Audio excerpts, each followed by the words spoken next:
কোরবানি ঈদ আসছে আর মাংসের কোরমা না হলে কি হয়। আমি এখানে মাংসের হাড় যেগুলো আছে সেগুলো হচ্ছে কোরমা করছি, আর এই ঈদে যদি কোরমা না করি তাহলে তো হবেই না আমার। আসসালামু আলাইকুম এভরিওয়ান, কেমন আছেন সবাই? আজকে আমি আপনাদের জন্য মাংসের কোরমা রেসিপি নিয়ে আসলাম।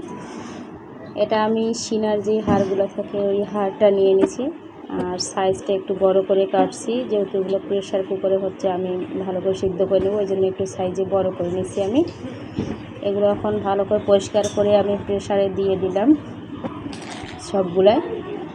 দেওয়ার পর হচ্ছে এখানে এখন আমি সব আদা বাটা, রসুন বাটা, কাজু বাদাম, কাঠবাদাম এগুলো দিয়ে দিব একে একে সব কিছু।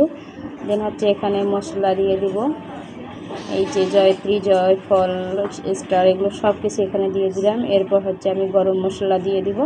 তো এখানে কালো এলাচি, কালো গোলমরিচ, সাদা এলাচি 2-4টা নিয়ে দিলাম, দারুচিনি। দেওয়ার পর এখানে হচ্ছে পেঁয়াজ কুচি আর কয়েকটা কাঁচা লঙ্কা দিয়ে দিলাম আমি। দেওয়ার পর এখানে আমি 1 লিটার দুধ দিয়ে রান্না করব, আর হাড়গুলো হচ্ছে 1 কেজির মতো হবে, ওই জন্য 1 লিটার দুধ দিয়ে রান্না করলাম। এখানে এখন লেবু চিপে দিব, আর লেবু চেপে দেওয়ার কারণে হচ্ছে টেস্টটা অনেক বৃদ্ধি পায়। এরপর হচ্ছে আমি এখানে ঘি দিয়ে রান্না করব। তো এই যে আমার আবার করে নতুন করে ঘি বানাইছি বাসায় এসে। আমার ঘি বানানোর রেসিপিটা তো দেওয়াই আছে, দেখার হলে দেখে নিন, আমার পেজে আছে। আর এখানে হচ্ছে লবণ দিয়ে দিব পরিমাণ মতো, আর হচ্ছে কিছু সুগার দিয়ে দিব, যেহেতু কোরমা একটু মিষ্টি দিতে হবে, তাই আমি 3 চামচ হচ্ছে মিষ্টিটা দিয়ে দিলাম। এরপর হচ্ছে এটাকে আমি এখন মিক্সড করে নেব।